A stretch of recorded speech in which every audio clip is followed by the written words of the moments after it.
Yan, ang bangis naman kasi ng sinabi rito. Napaka-high ng imagination nito. Ito ang reaksyon ni dating presidential spokesperson Harry Roque kaugnay ng pahayag ni Pangulong Marcos Jr. sa kanyang SONA tungkol sa planong maglunsad ng rocket sa kalawakan sa pamamagitan ng itatayong spaceport sa Cagayan. Di mo nga maasikaso yung flood control tapos gusto mo rocket pa. Gunggong na presidente talaga ito. Nakakainis. Sa kanyang social media post, iginiit ni Roque, hindi pa nga nagagawa ang sinasabing subway noong nakaraang SONA. Oo nga, no? Ngayon, rocket na naman. Ang pagkabasa ko rito, bumatak na naman at napaka-high ng imagination nito. Nakasinghot ba? Sabi niya.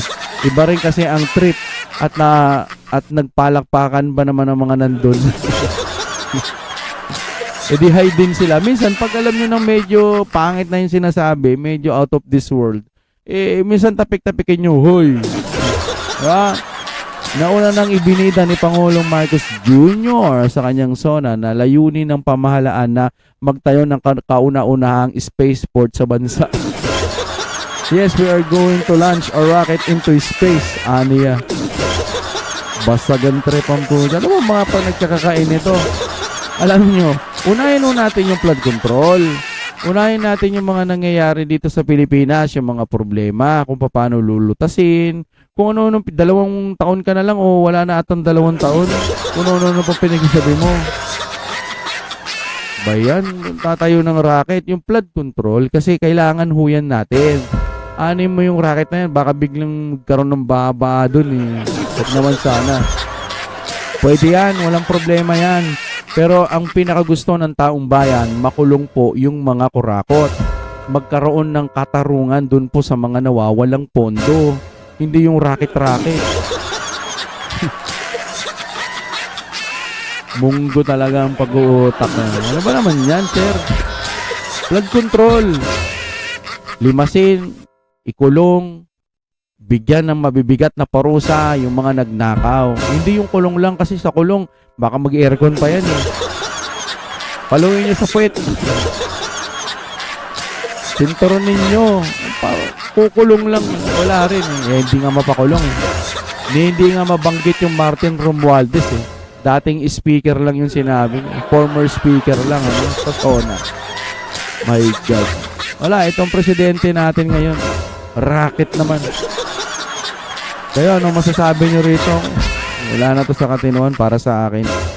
Maganda dapat yung mga flood control kasi nga taon-taon ho bumabaha. Gawa ng paraan. Pusa nasa na yung mga budget na yan? Wala na. Imagine niyo ang lalaki ng budget na naririnig natin. Ngayon yung gawa, may nakikita ba kayo? Wala. Walang-wala. Alam nyo, napakagrabe nito, no? Kasi 3 araw bago ang SONA ni PBBM, talagang pinaalala sa mga Pilipino yung flood control. Tingnan ho natin mga kapatid. Ito. Yan, palakihan lang natin ng konti. I-play ho natin yung baha. Agoy!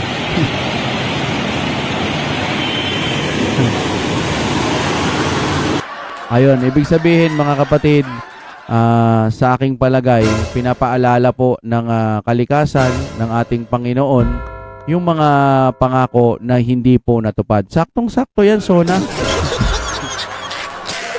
Galing no? 3 araw, tapos ulan ng ulan, ganyan. Dito, hindi po sila nagre-reklamo. Pero pagka bumaha sa Davao City, para silang nagbubunyi, no? Yung mga taga-kabila, yung iba. Imbis na madismaya kayo dahil sa pangakong flood control project, pag yung Davao City binaba, para kayong mga timang na nagdidiwang. Diba? Pero dito tahimik kayo. Ganun ho, kabugok yung mga kumakampi sa mga taga-kabilaan. Wala eh. Para-paraan, no? Basta tayo dito mga kapatid, puro katotohanan. Okay, tignan pa ho natin, ng iba pang issue. Weakest PH peso value in history, 61.8 847. Grabe, ang taas na ng dollar sa peso. Akala nyo lang masaya yung palitan, pero hindi nakakatuwa. Kasi nga, wala, bagsak ekonomiya yan, taas-taas ng gasolina. Diba? Lahat nagtaasan na. So kung tumaas man yung dollar, tuwan-tuwa ka, papapalitan mo yung dollar mo sa peso, nagkakamali ka, hindi ka dapat maging masaya. Kasi malaki na rin po ang mga magagastos mo. Okay? Yan. Dito po tayo, no? Ito may nakita kasi ako to galing din kay Sir J. Ang galing ng gobyerno, nahuli na raw iyong pumaslang doon sa V-vlogger, Mima Alicia ba yun? Pero mamang alagad ng batas. Hindi ko alam kung kami lang ang nakapansin pero tingnan namin mabuti yung ginamit ninyong litrato. Bakit 2024? Yung petsa ng pagkakahuli. Hindi ba 2026 na lang yung vlogger? Oo nga, no? Nung police beat reporter ba kami, ang tawag ng mga parak noon ay galing sa poultry ang mga suspect. Hindi naman siguro. Kaya mga kapatid, anong masasabi nyo, no? Sabi dito na comment, oh. Sabi ni Ayen, typo lang yun. Typographical error, no? Wala, hanggang ganun lang mga paraan nila eh. Next tayo, no?